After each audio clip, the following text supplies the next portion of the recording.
ब्रह्माण्डमण्डलाकारं व्याप्तं येन चराचरं तत्पदं दर्शितं येन तस्मै श्री गुरुवे नमः।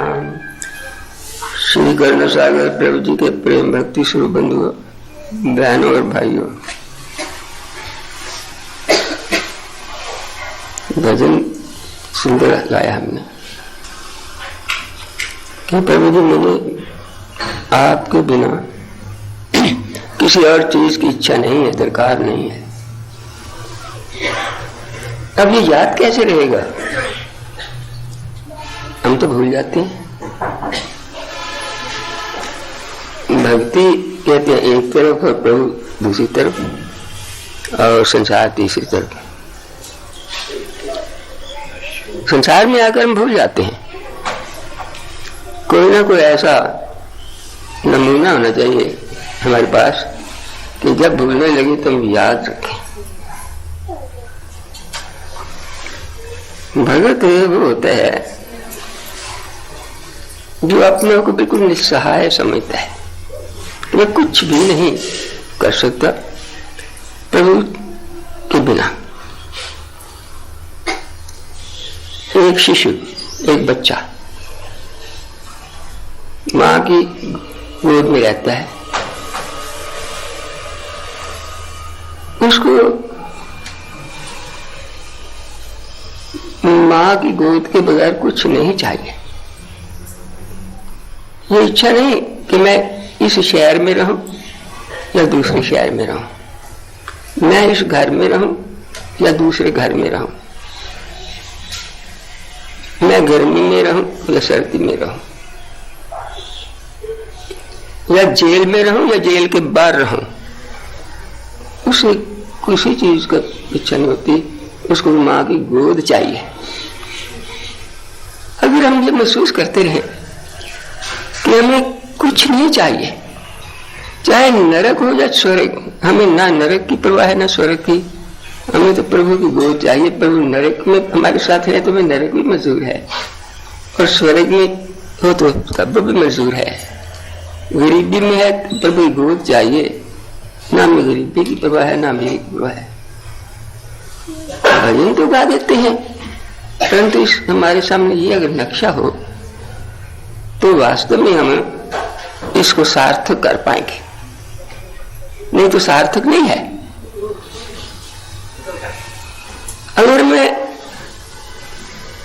कोई इच्छा है तो वह इच्छा पूरी होनी चाहिए किसी तरह भी, प्रभु के द्वारा या किसी और देवता के द्वारा। हम दूसरी भी गोद में बैठने को तैयार हो जाते हैं, उसको भगत नहीं कहते, और उसके लिए भजन भी फजूल है, गाने की भी जरूरत नहीं है। प्रभु जी ने हमें ये आश्रम दिया है, ये आश्रम प्रभु जी का है। प्रभु जी के आने से पहले ना ऐसे आश्रम थे, ना ऐसा योग था। लोगों को योग का पता ही नहीं था कि योग होता क्या है। प्रभु से पहले कोई ये नहीं जानता था। लोगों को ये पता था कि कोई मुसलमानों का क्या असूल है, किस तरह नमाज पढ़ते हैं, क्या करते हैं। अंग्रेज आए तो ईसाई मत का पता लग गया, अपने धर्म का भी हमें पता नहीं था। तो योग तो दूर की बात रही, जो थोड़ा बहुत धर्म करते भी थे तो व्रत आदि कर लिए, योग का नहीं पता था किसी को। योग नाम कभी नहीं पता था प्रभु जी के आने से पहले। प्रभु जी आए, उन्होंने योग आश्रम बनाए और लोगों को योग का बतलाया। परंतु अभी तक भी जनता को बस ये पता है कि जब बीमार हो जाएंगे तो डॉक्टरों के इलाज कारआमद नहीं होंगे, तो क्या होगा, योग आश्रम में चले जाएंगे और वहां से शायद कुछ लाभ हो जाए। इतना ही जानते हैं योग को लोग इस समय कि बीमारी ठीक करने के लिए कहीं और ना सहारा मिलेगा तो योग आश्रम तो है, वहीं चले जाएंगे और लाभ होता जाता है, बहुतों को होता है। लाज बीमारियां जो हैं उनका इलाज तो योग के अंदर ही है। किसी को डायबिटीज हो जाती है, शुगर, तो आकर यही फायदा होता है। किसी को ब्लड प्रेशर होता है तो दवाइयां खाकर हार जाता है, तो यही फायदा होता है। किसी को बार बार बुखार चढ़ता है तो राजी नहीं होता, तो यही आने का फायदा होता है, बुखार फिर नहीं होता। साधन है। इसलिए लोगों को यहाँ पर यह विश्वास है कि अगर कहीं कोई बीमारी ना टली तो यहाँ चलेगी। जोड़ों की दर्दें हैं, दवाइयां खाकर हार जाते हैं, आसन करेंगे तो लाभ होगा। परंतु अभी भी लोगों को ये इतना ही पता है कि योग करने से फायदा होता है। इसलिए कई लोग अपने घर पर किताबें देखकर योग करने लग जाते हैं और कहते हैं योग किया तो फायदा नहीं हुआ। कई बार तो नुकसान भी हो जाता है, क्योंकि योग जहां फायदा पहुंचाता है वह नुकसान भी पहुंचा सकता है अगर गलत कर लिया जाए तो इसलिए हमारे आश्रम का नियम है कि बिना गुरु के पूछे कोई साधन नहीं करना चाहिए। उल्टे पड़ जाते हैं। किसी को कोई सिर की तकलीफ है, ब्लड प्रेशर है और शीर्षासन करने लग गया तो उसकी सिर की नाड़ी फट जाएगी। फिर हम तो योग करते थे। योग में भी क्या योग करना है ये भी आश्रम से ही पता लगता है। तो अब लोगों को ये विश्वास है कि योग से हम शरीर ठीक कर सकते हैं अगर आश्रम में जाएं तब, वैसे नहीं। एक तो ये विश्वास है लोग भाई, उसको ये लोग इतना जानते हैं योग, इससे आगे लोग योग नहीं जानते योग क्या होता है। या कई लोग आते हैं कि हम योग करना चाहते हैं, क्या हम समाधि लगाना सीखना चाहते हैं, इसलिए हम चाहते हैं हमारे श्वास ऊपर चढ़ जाए और जब चाहे चढ़ा ले, जब चाहे उतार ले। या इसका पता है तो विश्वास चढ़ाने और उतारने के बस इतना हो पता लगने से ऐसे ऐसे कई मत निकल चुके हैं कि मत श्वास ऊपर चढ़ा देंगे और उतार देंगे, और श्वास ऊपर चढ़ाते चढ़ाते वो कई पागल भी हो जाते हैं और कईयों को दिमाग के ऊपर इतना बोझ पड़ता है गलत तरीके से, जैसे गलत आसन करने से बीमार हो जाते हैं, गलत प्रकार से श्वास चढ़ाते चढ़ाते पागल भी हो जाते हैं। बहुत सारे पागल खाने इन लोगों से भी भरे हुए हैं जो कि गलत मार्ग से योग करने लग गए। कईयों को तो हैमरेज हो जाता है, सिर की मारी फट जाती है, खून बहने लगता है। कई आते हैं जो हमारा सिर चकराता है कि इसलिए हम तो श्वास चढ़ाते थे, श्वास तो यहाँ तक रुक गया और अब हमारा पता नहीं क्या हो गया सिर को, क्या मैं तो गलत योग किया।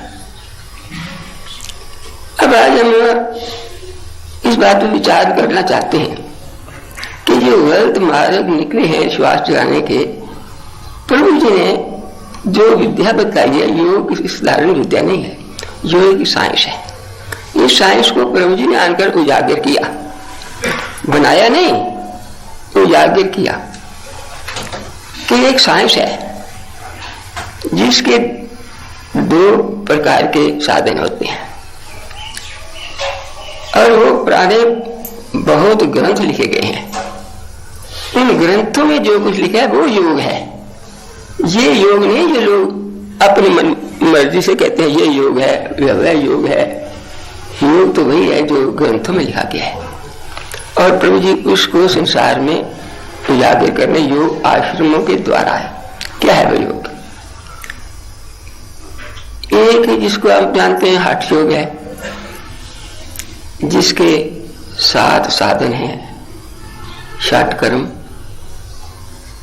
आसन, मुद्रा, प्राणायाम, प्रत्याहार, ध्यान, समाधि, ये है। दूसरा राजयोग है जिसका है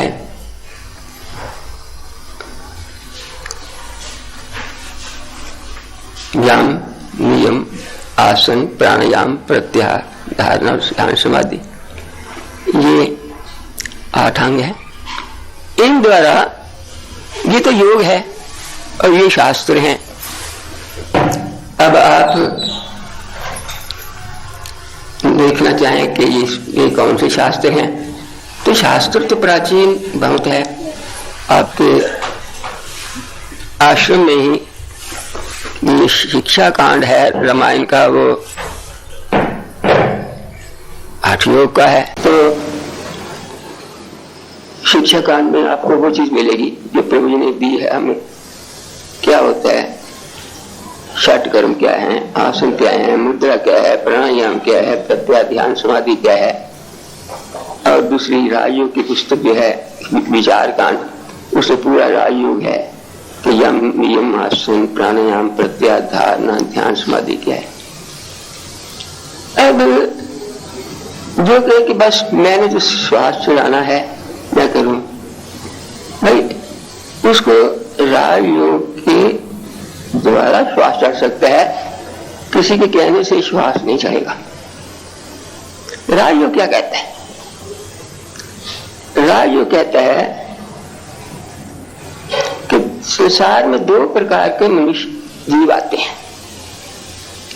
एक वो जिन्होंने पूर्व जन्म में साधना की है और यहां आकर उसकी कमी पूरी करनी है, और दूसरे वो इंसान जो संसार में आए हैं जिन्होंने पूर्व जन्म में कुछ नहीं किया, संस्कार बहुत ऐसे नहीं हैं, उनको नए सिरे से करना है। एक पढ़ के आते हैं, एक ने शुरू करना है पढ़ने से। अब इनके जो पढ़ के आए हैं उनके लिए अपने इसी शास्त्र में है कि उनको कहते हैं कि विदेह हैं या प्रकृति लय है, ये शब्द है उनके लिए योग शास्त्र के अंदर। और उनको कहा ये जन्म से उनको सिद्धियां मिल जाती हैं, जन्म से ही उनको ये उस बात चढ़ने लग जाते हैं उनके, क्योंकि उन्होंने अभ्यास किया हुआ है। उनके लिए सूत्र है भाव प्रत्ययो विदेह प्रकृति लय। भाव में तो जन्म से ही उनको हो जाता है। हमने ऐसे बच्चे भी देखे हैं कि बच्चा है और 4 पाई पड़ा है, उसके श्वास ऊपर जगे हुए हैं, उसको अपने शरीर का कुछ पता नहीं है। या जरा बड़ा हुआ है तब हो गया, या और बड़ा हुआ तब हो गया। उनकी बात तो रही दूसरी, लेकिन बाकी जो कहते हैं हमें योग करना है, श्वास चलाने हैं, उनके लिए कहा पहले शुरू से यम और नियम पर चलना होगा। जो आदमी झूठ बोलता है वो यम नहीं पे चलता। जो धोखा देता है, जो लालच करता है, जो क्रोध करता है, जिसके अंदर संतोष नहीं है, वह काखा नहीं पड़ा योग का। ये काखा है, इसको यम और नियम कहते हैं। तो योग का काखा क्या है? अपने मन को शांत करना, अपने आहार को ठीक करना, किसी से धोखा ना करना, ईर्ष्या ना करना, लोभ ना करना। अगर हम ऐसा कर सकते हैं तो हम आशा रख सकते हैं कि हम भी उस लाइन पर चलकर किसी का श्वास ऊपर चढ़ सकता है। नहीं तो वो उनके लिए कोई आशा ही नहीं है। फिर एक आदमी झूठा है और किसी गुरु को पता चला ये मेरे श्वास ऊपर चढ़ा दो, तो गुरु अगर वाकई योगी गुरु है तो गुरु जाओ पहले सच बोलना सीखाओ, तुम्हारा श्वास नहीं चढ़ेगा ऊपर, तुम्हें तो पहला अपना आप भूमि तैयार करनी होगी। तो इसलिए प्रभु जी ने कहा कि योग जो है वो यम नियम से शुरू होता है। वो पहली क्लास से शुरू होता है, अंतिम क्लास से नहीं शुरू होता। तो अगर ये ठीक हो जाए तो फिर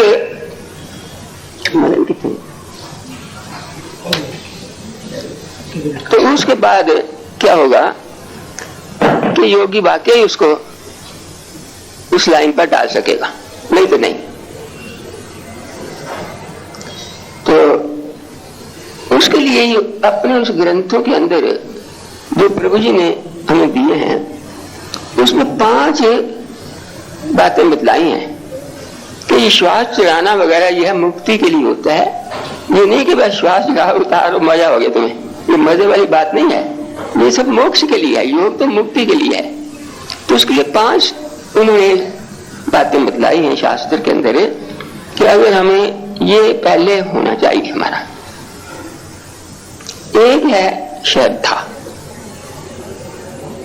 हमारे अंदर श्रद्धा होनी चाहिए। जो कुछ हम करते हैं, पूजा करते हैं, पाठ करते हैं, कुछ करते हैं, उसके प्रति श्रद्धा हो।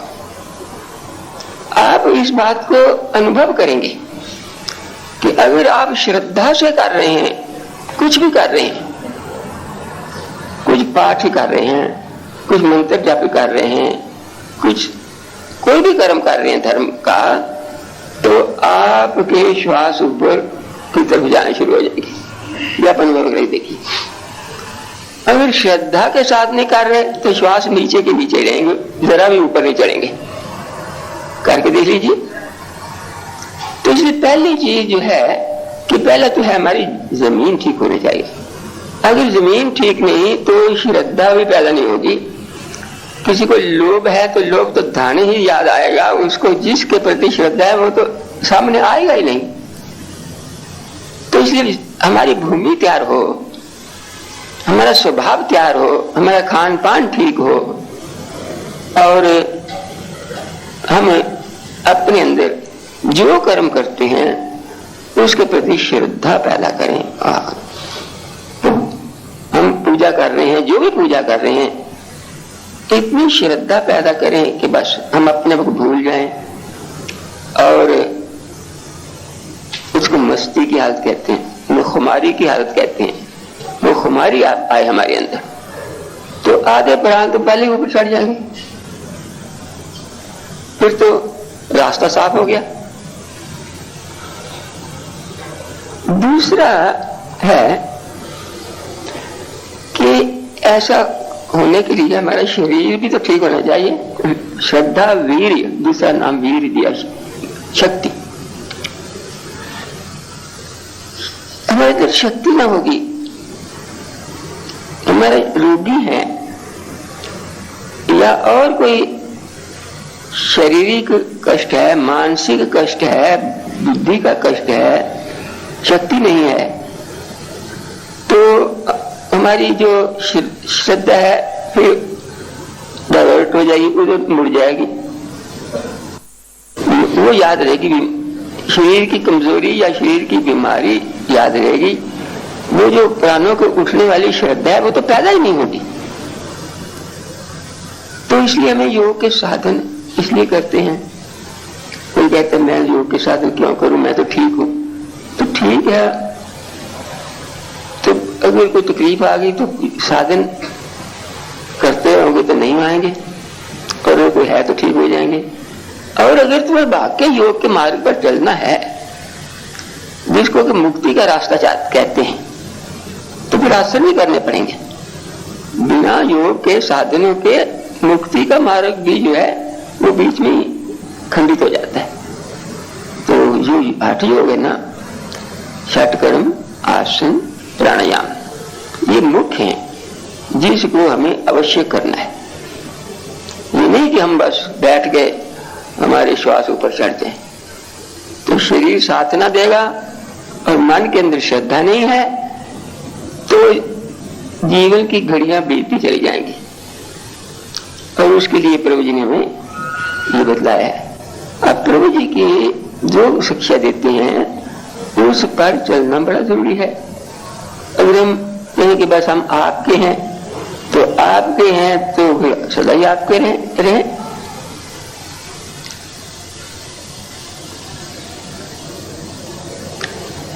तीसरी बात ये होती है कि आप के अंदर श्रद्धा, मन के अंदर इस श्रद्धा की जागृत हो गई और शरीर के भी साधन कर रहे हैं, शरीर ठीक है, अब तीसरी चीज होती है कि हमने उसको योग के इस लाइन में कहा स्मृति, सिमरन करना। सिमरन का दूसरा नाम धारणा है। धारणा क्या होती है कि अब धारणा जो होती है वो तो भाई गुरु के बिना तो धारणा कोई हो नहीं सकती। गुरु हमें ये बतलाता है कि तुमने इस स्वरूप को मन के अंदर धारण करना है,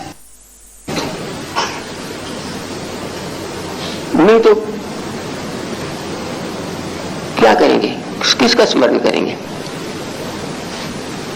कोई मंदिर बनाते हैं ना, हमने मंदिर बनाया तो ये प्राण प्रतिष्ठा करनी है।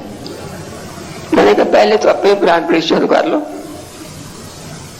ये मंदिर है, देव देवालय प्रोक्ता, इसके अंदर एक प्रभु हमें स्वरूप देते हैं, वो स्वरूप प्रभु का दिया हुआ है, प्रभु उसमें शक्ति देते हैं, वो हमारी प्राण प्रतिष्ठा होती है इस मंदिर की।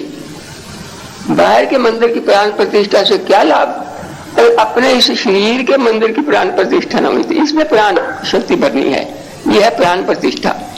तुम जब कहा ना देहो दिवालिया प्रोक्ता आत्मा केवल शिवा, इस शरीर रूपी मंदिर में एक मूर्ति होती है जो गुरु स्थापित करते हैं, और वो आ गई तो वो प्राण प्रतिष्ठा हो गई। नहीं, जैसे वो मिट्टी का बाहर का मंदिर होता है ऐसे ही मिट्टी का शरीर का मंदिर है, इन दोनों में कोई भेद नहीं है। प्राण प्रतिष्ठा होती है जब गुरु इसके अंदर को मूर्ति स्थापित कर देता है, तो इसको कहते हैं स्मृति, स्मरण करना। किसका स्मरण करें, उसका स्मरण करें जो के हमारे मन के अंदर हमारे सतगुरु ने मूर्ति की प्रतिष्ठा कर दी है। अब वो जो मूर्ति प्रतिष्ठित हो गई, अब किसी की मजाल नहीं अब के उस मंदिर से वो मूर्ति हटा दे। आप शहर के किसी मंदिर के चले जाओ, कुछ कोई मूर्ति है, आप उस मूर्ति को हाथ लगाओ तो सारा बवेला मच जाएगा, कोई नहीं हटा सकता। तो आपके मंदिर की मूर्ति है, ये तो झट बदलती रहती है, परंतु कैसे क्यों बदलती रहती है, क्योंकि इसको गुरु ने स्थापित नहीं किया। ये अपनी मर्जी से, नहीं मुझे तो संतान चाहिए तो मैं तो भगवती की पूजा करूंगा तो शायद भगवती मुझे संतान दे दे। अब सर्व हो गई संतान, अब तो मैं भगवान शंकर की पूजा करूंगा मुझे धन ही मिल जाए। हम तो अपनी मर्जी से अपने इस मंदिर को तमाशा बना देते हैं। तो इसलिए स्मृति बड़ी जरूरी है, इसको धारणा कहते हैं। हमें अपने अंदर गुरु की दी हुई जो स्वरूप को धारण करना होता है, और गुरु जो स्वरूप देता है वो बस सदा के लिए जीवन भर के लिए पक्का हो जाता है। और वो अगर जब शरीर छूट जाए अगले जीवन में भी वही उसी में श्रद्धा होती है हमारी, क्योंकि गुरु तो ईश्वर है, वो हमारे साथ रहते हैं, गुरु को भी बिछड़ते नहीं है। जो गुरु को मनुष्य समझता है ना, वो तो गुरु से कुछ नहीं प्राप्त कर सकता, और गुरु तो सर्वव्यापक है, ईश्वर का रूप है, ईश्वर ही है। तो वो मूर्ति आगे भी चलेगी जब तक, फिर ये यात्रा लंबी है। तो ये स्मृति है, धारणा हमने करते रहना है। तो इसलिए हमने श्रद्धा पूर्वक शरीर को ठीक रखते हुए उसे अपने अंदर जो इष्ट स्थापित है उसको 24 घंटे स्मरण करने का यत्न करना चाहिए, ताकि वो हमारे अंदर हर वक्त बना रहे। तो समझो कि आपकी स्मृति की स्टेप पूरा हो गया। अब आपके 10वें द्वार में श्वास चढ़ने का रास्ता तय हो गया। तो ये नहीं कि आपने जबरदस्ती चलाना है। अब जब बात आती है 10वें द्वार में श्वास चढ़ने की, तो 10वें द्वार में श्वास चढ़ता नहीं, चढ़ाया नहीं जाता, चढ़ जाता है। ये भी याद रखना है। जबरदस्ती इसमें कभी कोई कर नहीं सकता, जो करेगा तो नुकसान उठाएगा। वो खुद चढ़ता है, इसके लिए यत्न नहीं करना चाहिए। कोई ऊंची शिक्षा प्राप्त खुद ही हो जाती है यदि रास्ते पर चलते रहे तो। जबरदस्ती नहीं होती, कोई रिश्वत देकर नहीं होती। यहाँ दशम द्वार में श्वास से रिश्वत से भी चला जाते हैं, वो जैसे डिग्रियां ली जाती हैं, और ऐसे तो मात बहुत मान चुके हैं। लेकिन बात असल में है कि श्वास ऊपर अपने स्वाभाविक गति से चढ़ता है। मैं भाई कुंडली जागृत कर दूंगा, पैसे मुझे दे दो, वो बात थक के चले जाते हैं। कुंडली भी अपने आप जागृत होती है, इसको जागृत नहीं किया जाता। वो कुंडली जागृत का मतलब श्वास का ऊर्ध्व गति होना, वो खुद होगी। और जब होती है तो स्वामी जी महाराज कहते थे कि मुझे डर जाता है उस वक्त। तो स्वामी जी महाराज कहते थे हमारी कुंडली जागृत है, हम डर गए, क्या हो रहा है ये? तो ऐसा तो नहीं, ठीक है, जो हो रहा है ठीक हो रहा है, संभाल लोगे। तो इसलिए श्वास ऊपर चढ़ते हैं तो खुद चढ़ते हैं। हम हमारी शर्तें पूरी होनी चाहिए, हमारा श्रद्धा होनी चाहिए, शरीर के साधन ठीक होने चाहिए, और हम निरंतर स्मरण करते रहें। स्मरण करते करते क्या होता है, धारणा से ऊपर फिर ध्यान होता है। उसी धारणा को परिपक्व जब हो जाता है तो ध्यान बन जाता है, और जब बहुत परिपक्व हो जाता है उसको समाधि कहते हैं। इसलिए स्मृति के बाद समाधि का जिक्र आता है। मैंने कहा ना कि इसके लिए स्टेप हैं, तो इस समाधि का स्टेप उसके बाद आता है श्रद्धा, वीर्य, स्मृति, समाधि। और समाधि में आकर ही सब कुछ काम नहीं बन जाता। मन के अंदर बिल्कुल सब वो पूर्ण एकाग्रता होने पर भी श्वास की गति बहुत ऊपर हो जाती है। समाधि के अंदर शरीर का वो जो अवस्था है वो एक तरह से सुप्त हो जाती है, परंतु कि समाधि से मुक्ति मिल जाएगी। इसलिए इसी शास्त्र के अंदर आपको बतलाया जाए, प्रभु जी के या शास्त्र में बताया गया है कि समाधि के भी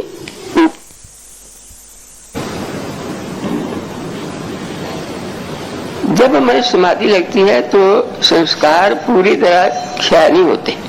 समाधि में भी बहुत याद आती रहती हैं। एक आदमी था हमारे आश्रम में, उसको बड़ा ध्यान लगता था, ऐसा लगता बस वो बहुत ही अच्छी अवस्था के अंदर है। उस वक्त तो भी बोलता रहता मेरी शादी कब होगी। तो संस्कार नहीं मिटे ना, तो समाधि में भी अगर संस्कार बढ़े मुक्ति थोड़ी थोड़ी होगी। वो तो एक अवस्था है, मन की अवस्था है, प्राणों की अवस्था है। समाधि में चले गए, इसलिए समाधि के अंदर भी उत्तर उत्तर तरक्की करनी पड़ती है कि हम आगे आगे और उससे ऊपर आखिर में जाकर समाधि की जो ऐसी अवस्था आती है जहाँ ज्ञान प्राप्त होता है। ज्ञान का मतलब होता है दो ज्ञान है, एक विद्या और एक अविद्या। ये उपनिषदों में लिखे है। तो जो अविद्या को छोड़कर जो विद्या में जाता है उसको भी प्राप्त होता है। अविद्या क्या है? जितनी प्रकृति का ज्ञान है, अणु से लेकर ब्रह्मांड तक जितना प्रकृति का ज्ञान है उसको अविद्या कहते हैं, और जो ईश्वर का ज्ञान है उसको विद्या कहते हैं। वहां शास्त्र उपनिषद में लिखा है अविद्या से तो जन्म मरण होता है और विद्या से मुक्ति मिलती है। उसमें सारा ज्ञान जितना कुछ है, इतनी साइंसेज है, इतना कुछ है, सब अविद्या है। इसको प्रक्रियाओं की प्रकृति का संबंध है। विद्या अमृतम चक्षुते, विद्या से अमृत की प्राप्ति होती है, अर्थात अमृतत्व प्राप्त होता है, मोक्ष की प्राप्ति होती है। तो वो जो समाधि है, जिस समाधि में जाकर ऊपर ऊपर 4-5 प्रकार के समाधि के आगे आगे भेद बतलाए हैं। फिर कहते हैं विवेक ख्याति, विवेक का मतलब ज्ञान, ज्ञान की प्राप्ति होती है।